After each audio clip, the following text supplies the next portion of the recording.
Hello, this is Martin Chuck for Revolution Golf, and today I want to talk about some sources of power and really where power comes from in the golf swing, because I think a lot of people are confused. So let's discuss it today.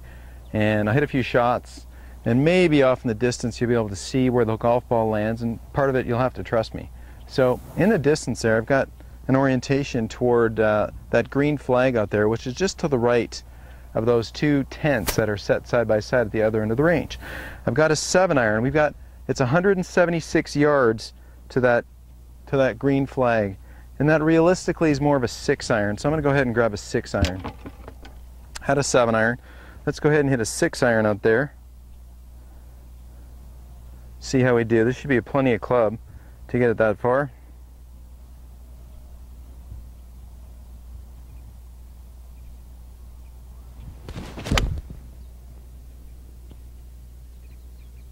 That was a decent strike. So that flew just a little bit past that pin. So a 6-iron for me is pretty much my 180 club. So that's a good number for here. Maybe if I was really juiced up, I could, get a 7-iron there, but I rarely try to max out my irons. Usually I try to swing them 80-85%, and quite often hit a lot of shots down into the 50% range. In fact, when you come to the Tour Circuit Golf Academy, I teach you how to hit shots from your comfortable distance right on down to half distance for a variety of reasons. Let's talk about power sources. I'm going to hit one more here. I'm going to go through my routine. In a previous tip, I'm not going to stand in front of the camera, but what I like to do is I hold the club up, and I'm just doing it off to the side a little bit, so I can look through the shaft and see the ball, an intermediate target, and my target off in the distance. And when I'm satisfied with that, I walk in a little half moon, set my right foot on this 90-degree invisible perpendicular to the ball right here, set my hands and face, club face that is, to my aim point, which is a piece of grass up here. When I'm confident that I have that face organized, I set my left foot across the ball line and my right foot. Then I do a little shimmy shake just to get cozy. Then I'm ready to pull the trigger and hit a shot. Okay, pretty good strike, a little bit of a pull. That would be, just flew the green. It would have been putting, but it wasn't a great shot. Now let's talk about power, where power comes from. In previous videos I've talked about this sensation of coiling back with a pretty centered head, pretty peaceful head, and then stepping into the left and letting that pushing sensation of the left leg really help turn us and help to accelerate the unhinging of the arms and hands into a structured position.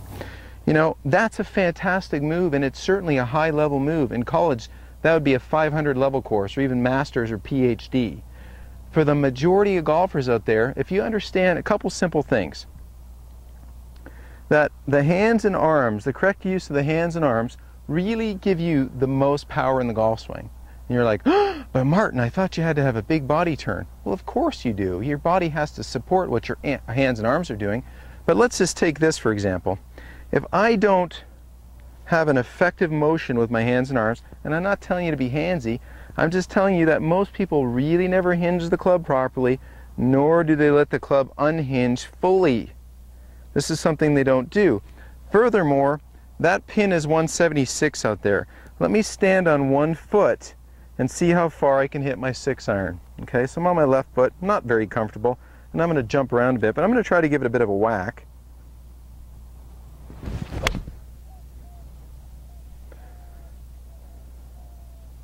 Okay, I'd say I hit that just short of the bunker, and I didn't even hit it very well. I'm going to try one more.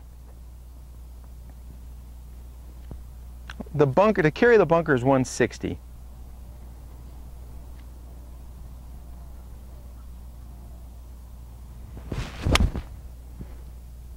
Now I hit that one pretty well, but fell off balance. Hit it probably 160. Let's do another one.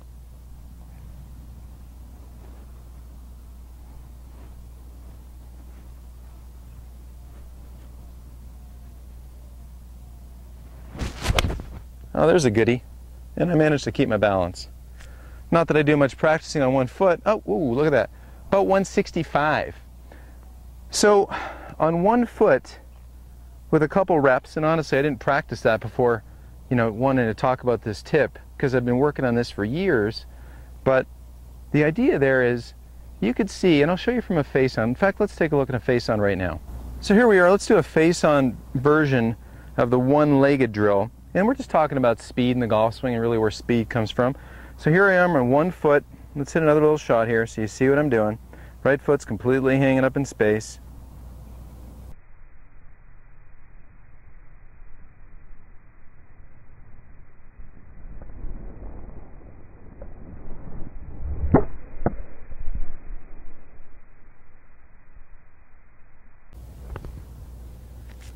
And that one wasn't too bad, maybe a hair thin. Oh, flew the bunker.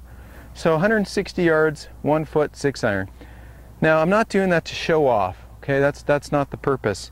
Here is my full swing. Now, that's worth about 20 more yards.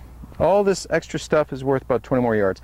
Granted, I didn't hit those shots that solidly. One was hit really well, a few were misses, but generally the power was there. So let's go ahead and hit one with 2 feet.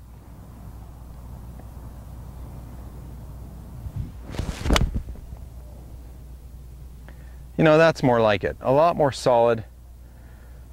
That flew easily to that pin, so it was 182 or 3, a little bit past that pin.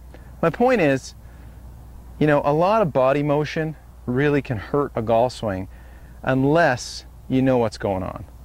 You know, there's been years, you know, think about Jack Grout and Jack Nicklaus, and most of you heard the story where Mr. Grout held Jack Nicklaus's head still while he swung. Now, also, if you watch my videos, you know that I want you to release your head when the ball's gone. I don't want you to keep your head down. But the point of that is, there's not a lot of body motion left and right. You know, there's not a lot of rearing back. You know, I'm not a big fan of loading up because, you know, when you have your chest, you know, your spine's obviously down your back and your chest cavity's out in front. When you take your arms and you put them over here, guess what happens? You get more weight in your right foot. I didn't need to try to load this up. If I try to load this up, guess what? I've got to do a lot of motion to get back to where I can get my feet, or I can get my body, sorry, comfortably left to where I can strike down with the right amount of downward attack angle and forward shaft lean. So, you know, the preferences of staying still in golf, keeping your head still, very, very vital. Why? Because it lets these swingers do some swinging. Now, again, I could stand on 1 foot and hit it 160, 165. That was, you know, that's not even that long. I've seen guys hit it 200 yards with a 6-iron doing that.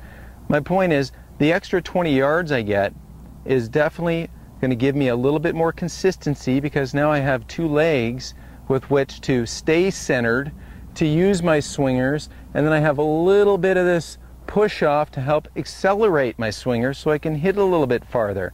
So, things to look out for. If you don't grip the club properly, you're not going to set the club properly. If you don't have this hinge right here, guys, you're going to really reduce, and gals, forgive me, you're really going to reduce your speed with which this can swing down and unhinge and hit whitey down there. So make sure that you have a decent grip that hinges and unhinges. Very, very vital. Okay, very vital. You got to get a decent shoulder turn. Let's turn our back to the target. There's a really simple thought. Back to the target. The other simple thing is relax, loosen up a little bit. We don't have to be all tense to play this game. You know, you don't play golf to relax. You relax to play golf. That's what Mr. Knutson, my mentor, taught me. Anyway, get your swingers swinging. Keep your head stable, nice and centered. You don't need to shift around your upper body to hit it far. You really don't. Let's keep our head nice and quiet. Really bust some shots out there. I'll go ahead and hit one for you here. Quiet head, steady center. We'll hit it solid and far. And that was a keeper. Martin Chuck signing off from the Raven Golf Club Phoenix. Post your questions and comments down below. I'll get to as many as I can.